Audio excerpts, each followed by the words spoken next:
कहते हैं दो प्रकार की दुनिया होती है, हाँ, लौकिक और एक अलौकिक। exactly. दोनों के बीच संतुलन कैसे बनाए? हमारे शरीर में एनर्जी सेंटर्स है, तो पहले के ऋषि मुनि साधु क्या करते थे, अपनी चक्रों की संतुलित अवस्था करते थे, तो बाहर की दुनिया भी बैलेंस्ड हो जाती थी। जैसे कि दहलीज पे नहीं बैठना है, सोमवार को ये करना है, मंगलवार शनिवार बाल नहीं कटवाने हैं।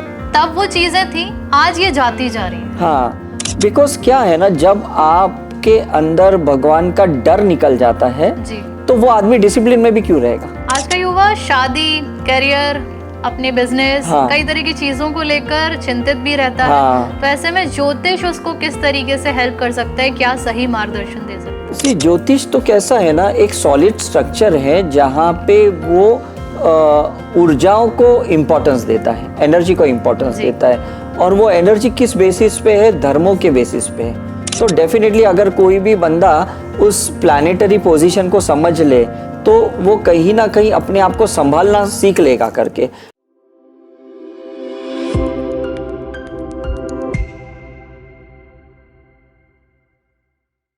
विश्वास, अंधविश्वास, तांत्रिक क्रियाएं या टोने टोटके, ये सब तो आपने अभी तक सुना होगा, लेकिन आज हमारा विषय है, जिस विषय पर हम आज पूरी चर्चा करेंगे, यूथ स्पिरिचुअलिटी।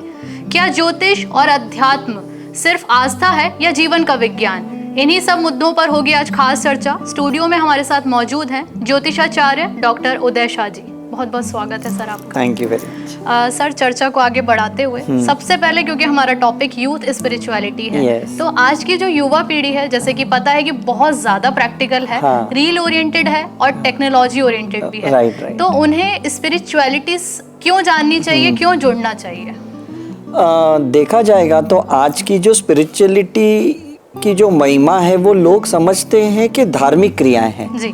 एक्चुअली वो धार्मिक नहीं है। स्पिरिचुअलिटी का मतलब आध्यात्मिक क्रियाएं होती हैं। तो यूथ ये नहीं समझता है कि खुद पे काम करना है, दूसरों को काम करवाना नहीं है करके, मतलब दूसरों को काम पे लगाना नहीं है करके। तो जब हम दंगे फसाद करते हैं, आंदोलन करते हैं, या कोई भी ऐसे रिवॉल्यूशनरी एक्ट करते हैं, तब एक्चुअली हम लोगों को काम पे लगा देते हैं। हम अपनी पैटर्न नहीं तोड़ते, अपने कंफर्ट जोन नहीं तोड़ते, अपने अंदर कोई इम्प्रूवमेंट नहीं लाते। तो यहाँ पे एक डिफरेंस आ जाता है करके, और इसलिए आज के यूथ को स्पिरिचुअलिटी समझनी बहुत ज़रूरी है करके। तो ऐसे में यूथ किस तरीके से स्पिरिचुअल मोड में आगे जाए? जैसे कि आपने बताया कि जो वायलेंस है, लोगों को काम पे लगा देते हैं, तो ऐसे में उसको खुद को कैसे आगे आने की ज़रूरत है? देखो, पहले तो मैं आपको कहूँ कि पहले के जो जनरेशन के लोग थे, जो हमारे बुजुर्ग लोग थे, वो लोग धार्मिक क्रियाएं बहुत करते थे, है ना, पूजा पाठ, मंत्र उच्चार, हवन यज्ञ, ये बहुत करते थे। तो वो क्या होता था, वो करने के एंड में ना उनको एक सेल्फ रियलाइजेशन प्रोसेस होता था, तो वो एक स्पिरिचुअल क्रिया होती थी धार्मिक के बाद। अब का यूथ क्या है, कोई धार्मिक क्रियाएं कर ही नहीं रहा है, कोई पूजा पाठ नहीं कर रहा है, कोई आरती नहीं कर रहा है, कोई अभिषेक नहीं कर रहा है, कोई कर्मकांड नहीं कर रहा है। तो उससे क्या हो रहा है कि उसका सेल्फ रियलाइजेशन पार्ट नहीं हो रहा है, तो उसी के वजह से वो अपनी जो रियल को रील बना रहे हैं। ये डिफरेंस आ गया। तो पहले इंसान समझता था ये गुस्सा मेरे अंदर जो है, ये मुझे खा रहा है और मुझे अपने गुस्से को परिवर्तन करना है जी। अभी का जो यूथ है, उसको लगता है ये गुस्सा इसलिए है क्योंकि कहीं भ्रष्टाचार है, कहीं कुछ गलत हो रहा है, तो वो रिवॉल्यूटरी एक्शन ले रहा है, मतलब वो बाहर की चीजों को आंदोलन से उसको चेंज करने की कोशिश कर रहा है। यहाँ पे ये डिफरेंस आ जाता है। बिल्कुल। ज्योतिष और अध्यात्म को कैसे परिभाषित किया जा सकता है? यानी कि अगर मैं देखूं तो धर्म से जोड़कर, आस्था से जोड़कर, या विज्ञान के? हाँ, देखो, ज्योतिष ऐसी है ना, ये प्लानिटरी कैलकुलेशन है, मैथमेटिक्स है करके, कि जहाँ पे जो ग्रहों की फ्रीक्वेंसी है, तरंगे हैं, बिकॉज मैं साइंटिस्ट हूँ, मैं मेडिकल डॉक्टर भी हूँ, और मैंने क्वांटम फिजिक्स के ऊपर भी बहुत रिसर्च किया है। तो उसमें ये पता चलता है कि हमारी जो एनर्जी सेंटर्स है बॉडी के अंदर, वो बाहर की प्लानिट की फ्रीक्वेंसी से कनेक्टेड है। फॉर एग्जाम्पल, आपके मोबाइल में रेडिएशंस है, वो रेडिएशन मुझे हार्म करेंगे ही, राइट? आपके पास कोई ऐसा फॉर एग्जाम्पल टीवी है, ट्रांजिस्टर है, रेडियो है, उसकी तरंगे मुझे असर करने ही वाली है। तो ये यहाँ पे समझने की कोशिश है कि जहाँ पे तरंगे अगर नज़दीक की असर कर सकती है, तो ग्रहों की तो ज़्यादा करेगी, बिकॉज उनकी तो पोटेंशियलिटी तो 1000 गुना ज़्यादा है जी, है ना। तो वो जैसे मंगल ग्रह होता है, शनि ग्रह होता है, राहु केतु होता है, उसकी सारी तरंगे हमारे ऊपर असर करती हैं। तो जैसे हम कहते हैं कि जब हम एज अ मेडिकल डॉक्टर हम पेशेंट्स की ब्लड टेस्टिंग करवाते हैं और कहते हैं तुम्हारा कोलेस्ट्रॉल बढ़ गया है, तुम्हारा शुगर बढ़ गया है, तुम्हारा क्रिएटिनिन बढ़ गया है, तो हम एस्ट्रोलॉजिकली कहते हैं भाई तुम्हारा मंगल कुछ नीच का है, तुम्हारा शनि कुछ उच्च का है।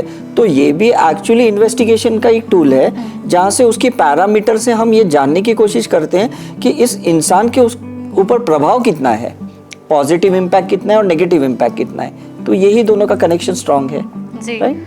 तो जैसे हमने आत्मा सुनी है यानी कि स्पिरिट, राइट। तो फिल्मों में दिखाते हैं, डराते हैं खैर उसमें तो, और अगर हम वही विश्लेषण देखें तो गरुड़ पुराण में बताया गया है कि आत्मा की शांति के लिए, मोक्ष के लिए कई तरह के उपाय किए जाते हैं। तो क्या आत्मा से डरना मतलब डरे या फिर उसको समझें?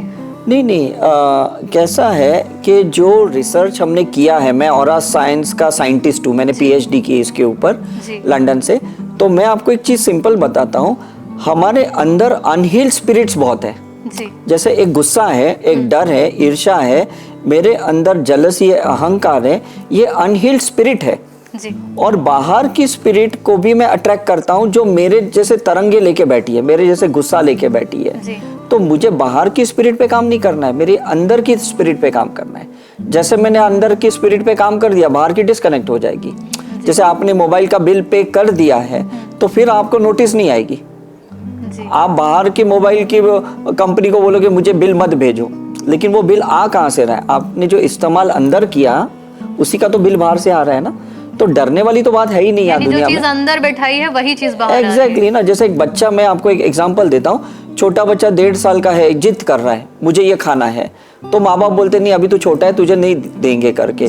तो उसके अंदर की एक अनहील्ड स्पिरिट है कि मुझे खाना है। और बाहर भी ऐसी बहुत सी इनविजिबल स्पिरिट है जिनको बॉडी नहीं है, उनकी भी इच्छाएं सेम है कि मुझे खाना है वो चीज। तो वो क्या करेंगे, वो बच्चे से अट्रैक्ट प्रभावित हो जाएगी, उससे अटैच्ड हो जाएगी और ये बच्चा और ज्यादा रिएक्ट करेगा। तो माँ बाप सोचेंगे अरे बच्चा अब तक तो नॉर्मल था, इतना रिएक्ट क्यों कर रहा है छोटे खाने के लिए? तो वो बाहर की स्पिरिट क्या है, उसको अपनी इच्छा पूरी करनी है और वो देख रहा है बच्चे की भी सेम इच्छा है, तो दोनों की तरंगे मैच हो रही है, दोनों की फ्रीक्वेंसी मैच हो रही है, तो ट्यूनिंग हो जाती है, हार्मोनी हो जाती है, तो वो एक स्पिरिट एक्टिवेट हो जाती है।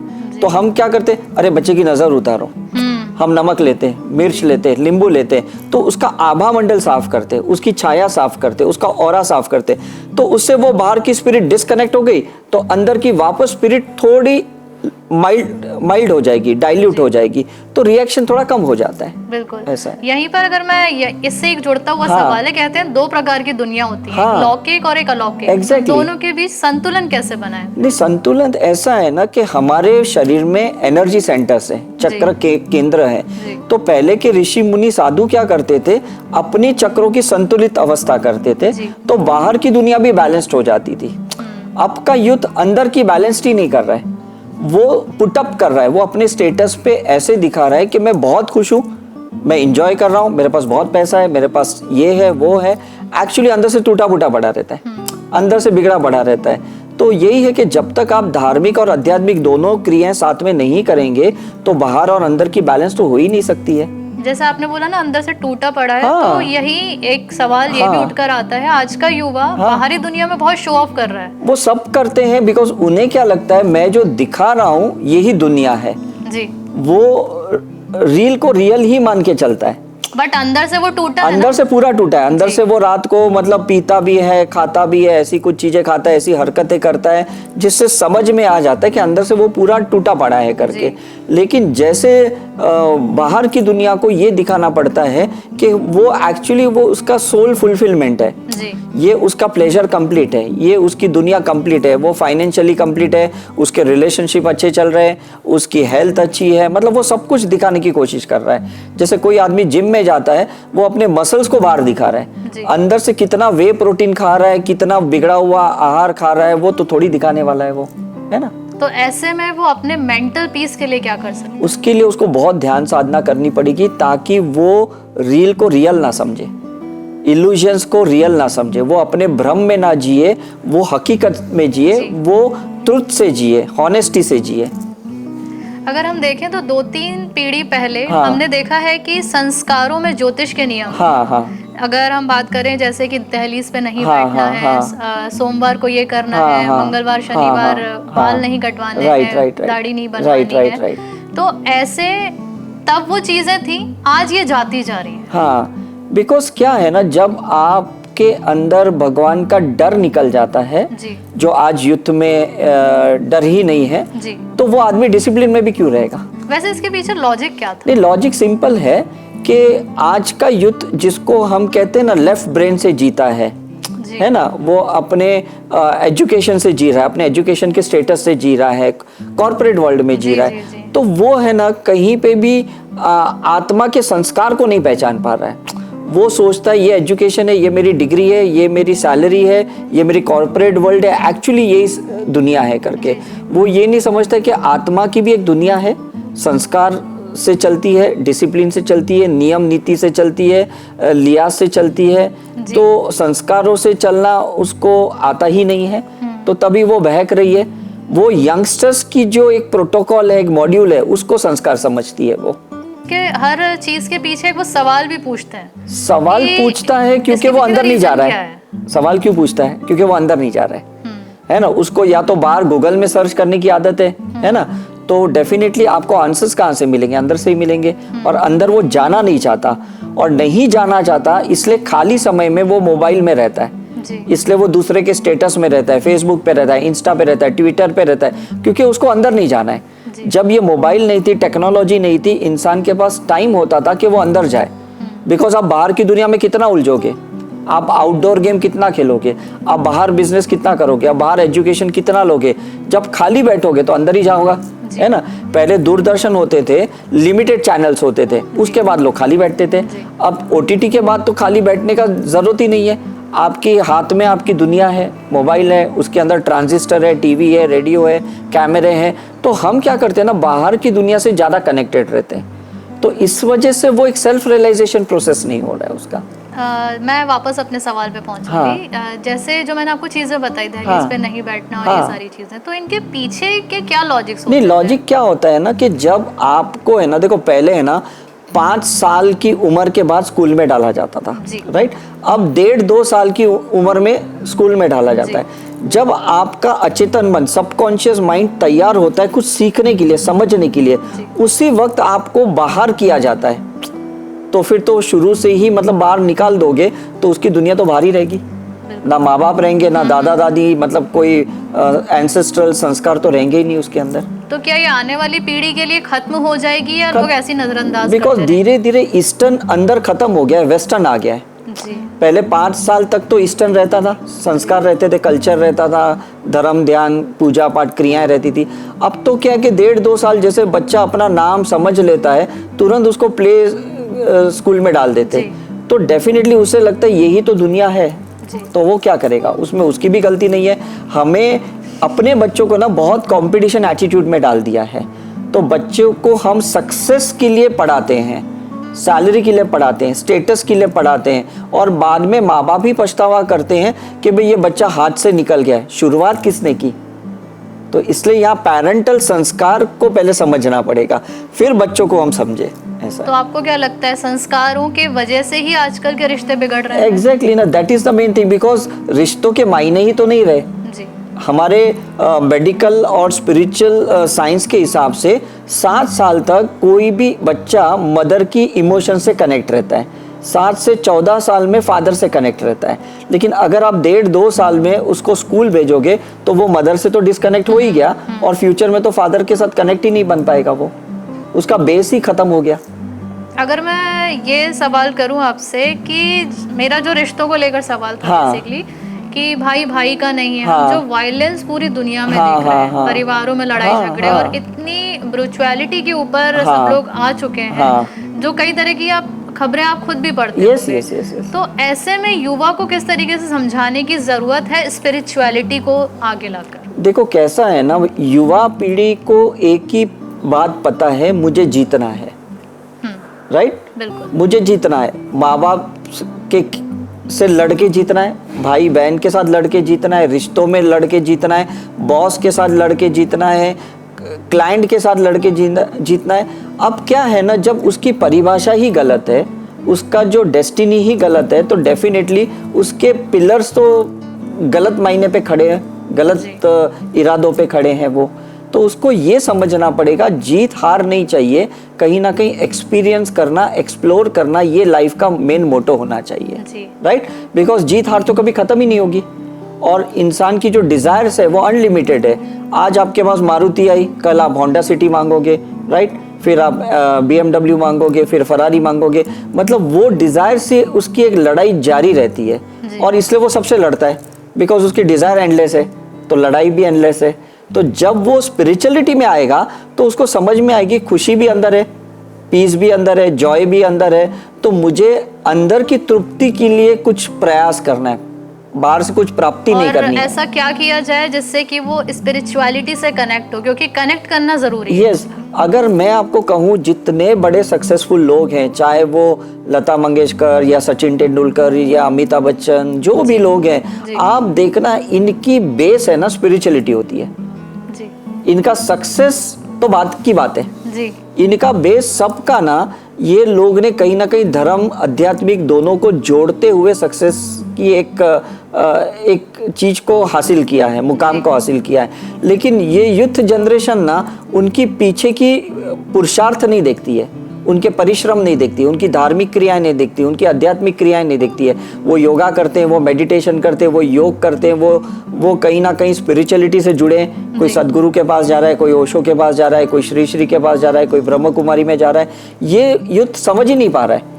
उनको लगता है ये सक्सेस है और मुझे ये सक्सेस ही चाहिए, लेकिन इसके पीछे की कितनी एक एनर्जी करेक्शन है, ट्रांसफॉर्मेशन है, खुद के ऊपर काम करना, ये शायद यूथ को समझ ही नहीं आ रहा है करके। इन शॉर्ट हम उन्हें कैसे समझा सकते हैं? समझा एक ही सकते हैं कि इनकी जो बायोपिक्स है, मतलब अगर आज आपने सचिन तेंदुलकर की देखी होगी, MS धोनी की देखी होगी, चमकीला की मूवी देखी होगी, तो इनकी अगर आप ओरिजिन संघर्ष देखें ना, तो समझ सकते हैं कि ये स्ट्रगल इनकी स्पिरिचुअलिटी से खत्म हुई, लोगों से लड़के खत्म नहीं हुई, राइट? आपने केसरी मूवी देखी, तो हर एक के पीछे ना एक धर्म का पावर है, एक भगवान का ज्ञान है, एक विधि का विधान है, और उसको अगर आप बाईपास करोगे तो मुझे नहीं लगता लॉन्ग टाइम सक्सेस मिल सकता है। सही बात, राइट? कंपटीशन एक टाइम के बाद सैचुरेशन हो जाती है, और सैचुरेशन के बाद जो आदमी एकांत हो जाता है, डिप्रेशन में जाता है, वही मेडिटेशन कर सकता है। लेकिन आज का यूथ डिप्रेशन में जाना ही नहीं चाहता, वो तुरंत एंटी डिप्रेशन मेडिसिन लेता है, एंटी एंजाइटी मेडिसिन लेता है। एक्चुअली उसको कोई साइकेट्रिक ट्रीटमेंट की जरूरत नहीं है, कोई मेडिसिन की जरूरत नहीं है, उसको सिर्फ खुद के साथ बैठना, दैट इज एनर्जी मेडिसिन। बल्कि अगर दूसरे नजरिए से देखें, अगर बिल्कुल प्रॉपर जोन में चले तो वो खुद को डिप्रेशन दे रहा है। एग्जैक्टली मैं आपको कहूँ ना, अगर वो 15 मिनट मोबाइल को फ्लाइट मोड पे रखे तो वो उसकी मेडिसिन है। 1 घंटे पे अगर रखे तो वो उसकी हॉस्पिटल की ट्रीटमेंट हो गई। और अगर 24 घंटा जैसे विपश्यना में हम जाते हैं और 7 दिन 10 दिन तक मोबाइल या कुछ अलाउड नहीं है, तो सोचो जब इंसान खुद को टाइम देता है तो वो खुद की दुनिया समझता है, उस खुद की वीकनेस और स्ट्रेंथ को समझता है, फिर उसको काम करना बहुत इजी हो जाता है। अभी तो वो खुद को समझ ही नहीं रहा है और वो सिर्फ लड़ रहा है, झगड़ रहा है और वो ब्लेम कर रहा है, ऐसा है। अभी अगर मैं बात करूं लव एंड रिलेशनशिप और मैरिज की, तो पहले के समय अगर हम देखते थे, जो पीढ़ी दर पीढ़ी चली आई हैं चीजें, कि पहले रिश्ते बहुत टिकते थे, और आज के समय पैचअप, डाइवोर्स और ब्रेकअप ये बहुत आम हो चुका है। तो ऐसे में किस तरीके से, अगर हम ज्योतिष और अध्यात्म की उससे बात करें, तो कैसे उससे कनेक्ट होके ये चीजें स्मूथली चल सकती हैं, क्योंकि आजकल ये चीज बहुत ज्यादा इफेक्ट कर रही है रिलेशनशिप्स। राइट। देखो क्या है, कैलिफोर्निया के जो साइकोलॉजी इंस्टीट्यूशन ने जो रिसर्च किया, वो कहते हैं कि इंसान के 2 ब्रेन है, लेफ्ट एंड राइट ब्रेन है। लेफ्ट ब्रेन का 18% माइंड होता है और राइट ब्रेन का 80% माइंड होता है, राइट? तो रिलेशन सारे राइट ब्रेन वाले होते हैं, इमोशनल होते हैं, फीलिंग वाले होते हैं, है ना? लेकिन आजकल का यूथ है ना, वो लेफ्ट ब्रेन से चलता है, लॉजिक से चलता है। तो पहले तो गलत ब्रेन का इस्तेमाल करने की वजह से रिश्ते तो ज्यादा चलेंगे ही नहीं। आपने देखा जितना भी मैट्रिमोनियल साइट्स हैं, जितने भी रिश्ते मतलब डिजिटली बनते हैं, वो सब लॉजिकली बनते हैं कि तुम मुझे क्या दोगे, मैं तुम्हें क्या दूंगा। Is it right? तो ये क्या होता है ना, जहाँ पे बार्गिन होती है, जहाँ पे गिव एंड टेक और एनालिटिकल होती है, वहाँ मुझे नहीं लगता रिश्ते ज्यादा चल सकते हैं, राइट? उसको आपको राइट ब्रेन से टैप करना पड़ेगा, उसको इमोशनली सबकॉन्शियस माइंड से टैप करना पड़ेगा, तब शायद रिश्ते बन सकते हैं करके। ऐसे में अध्यात्म और ज्योतिष पर रिश्तों को संभालने के लिए, उनको सुधारने के लिए किस तरीके से मदद कर उसके लिए क्या है ना, काफी योग होते हैं, काफी मेडिटेशंस होते हैं, काफी हीलिंग भी होती है, मतलब प्राणिक हीलिंग होती है, रेकी हीलिंग होती है, मतलब काफी ऐसे थेरेपीज हैं जो स्पिरिचुअल थेरेपीज है ना। इवन पास्ट लाइफ रिग्रेशन भी है, प्रेजेंट लाइफ रिग्रेशन है। ऐसे अगर यूथ इस स्पिरिचुअल थेरेपी में जाए without going to medicine therapy, तो मुझे लगता है उससे तो काफी आराम मिल सकता है। बिल्कुल, है ना? आज का युवा शादी, करियर, अपने बिजनेस, कई तरह की चीजों को लेकर चिंतित भी रहता है। तो ऐसे में ज्योतिष उसको किस तरीके से हेल्प कर सकता है, क्या सही मार्गदर्शन दे सकता है? सी, ज्योतिष तो कैसा है ना, एक सॉलिड स्ट्रक्चर है जहाँ पे वो ऊर्जाओं को इम्पोर्टेंस देता है, एनर्जी को इम्पोर्टेंस देता है। और वो एनर्जी किस बेसिस पे है? धर्मों के बेसिस पे है ना, नियम के बेसिस पे, डिसिप्लिन के बेसिस पे। तो डेफिनेटली अगर कोई भी बंदा उस प्लैनेटरी पोजीशन को समझ ले, तो वो कहीं ना कहीं अपने आप को संभालना सीख लेगा करके। फॉर एग्जाम्पल एक सैटर्न है, सैटर्न आपको बहुत डिले सक्सेस देता है, राइट? तो आदमी को अगर युद्ध को समझ में आए कि अगर मुझे सैटर्न के हिसाब से चलना है, तो मुझे कहीं ना कहीं हनुमान चालीसा पढ़ना पड़ेगा, सैटर्न के मंत्र चैंटिंग करने पड़ेंगे, तो कहीं ना कहीं उसका सक्सेस जल्दी हो जाएगा, उसको डिले सक्सेस नहीं होगा। बिकॉज अल्टीमेटली आपको अपनी ट्यूनिंग करनी है, आपको अपनी फ्रीक्वेंसी के साथ उसको हार्मोनी में लाना है, उसके अगेंस्ट नहीं जाना है। आपको किसी पंडित को नहीं पकड़ना है, किसी बाहर पुरोहित को पैसे दे के आपको काम नहीं करवाने। You have to work on yourself, that is very important. तो ऐसे में उसको खुद पर ही काम खुद पे, मतलब वो खुद हनुमान चालीसा करे, खुद शनि का पाठ करे, इज इट राइट? क्योंकि कहते हैं ना, थक हार के फिर व्यक्ति वहीं जाता है कि मेरा लेकिन क्या वो होगा, समझ के करे। मैं अभी आपको एक छोटा सा एग्जांपल देता हूँ। जब मैं कुंभ के मेले में गया था रिसेंटली, बिकॉज मैं 19 में भी गया था, 2019 में, और अभी भी गया था, मैंने दोनों का एक डिफरेंस देखा 6 साल के बाद, कि वहां पे 19 में डिजिटल के वजह से क्राउड नहीं आया था, जेन्युइन क्राउड आया था 2019 में। इस बार क्या हो गया, बिकॉज सब लोग सोशल मीडिया पे ये कर स्टेटस पे डाल रहे थे, तो लोग है ना अनवांटेडली अट्रैक्ट हुए और वहां जाके सिर्फ सेल्फी खींचे, फोटो खींचे, अपलोड किए। आप देखो उसके बाद बाढ़ आ गई, प्रयागराज में आ गई, महाकुंभ के मायने बनारस में आ गई, है ना, सब जगह आ गई। क्यों? क्योंकि युद्ध ने क्या किया, वहां जाके कोई अपनी धार्मिक आध्यात्मिक क्रियाएं नहीं की, सिर्फ जाके फोटो खींचे और अपने सोशल मीडिया पे प्लेस किया, तो उससे थोड़ी कुछ होने वाला है। सही बात है। ज्योतिष और अध्यात्म का अगर मैं असल मायना पूछूं, तो उसका उद्देश्य क्या है? या भविष्य बताना, या फिर जीवन को बेहतर बनाना? नहीं, देखो, भविष्य बताना ये डायग्नोस्टिक टूल है, इज इट राइट? और कहीं ना कहीं उनके जो कर्मकांड पार्ट होते हैं उसको हम थेरेपी मानते हैं, उसको ट्रीटमेंट पार्ट मानते हैं। जैसे हमने बोल दिया कि भाई पितृपक्ष में कौवे को भोजन खिलाना है, राइट? तो crow represent to the Saturn, है ना। शनि भगवान किसके ऊपर है? क्रो के ऊपर है, इज इट राइट? तो जब आप कौवे को खाना खिलाते हो, क्रो को खिलाते हो, आपका मैसेज वो एंसेस्ट्रल पैटर्न उधर पहुंचता है कि भाई इसने आपको रिस्पेक्ट किया है और इसलिए आपको फॉरगिव कर रहा है, बिकॉज शायद जाने अनजाने में कुछ उसने गलतियां की है। सो दिस इज हाउ ज्योतिष योग कहीं ना कहीं कर्मकांड के थ्रू हमें ये मैसेज पहुंचाने में मदद करते हैं करके। तो भविष्य में अगर हम इस चीज को लेकर चलें, तो कैसे रिलेट कर सकते हैं? भविष्य में ऐसा है कि अगर आज का युद्ध धार्मिक क्रिया नहीं करना चाहता, तो आध्यात्मिक तो कर सकता है। अगर वो पंडितों के पास नहीं जाना चाहता, भीड़ में, जैसे कल मैं उज्जैन गया था, महाकाल गया था, काल भैरव गया था, तो अगर आज का युवा पीढ़ी उस भीड़ में खड़ा नहीं रहना चाहता या मंदिरों में जाके दर्शन नहीं करना चाहता, तो घर पे बैठ के तो उनका ध्यान, स्मरण, चिंतन, मनन तो कर सकता है वो, राइट? सही बात है। सर, बहुत बहुत धन्यवाद हमारे साथ जुड़ने के लिए। Thank you very much.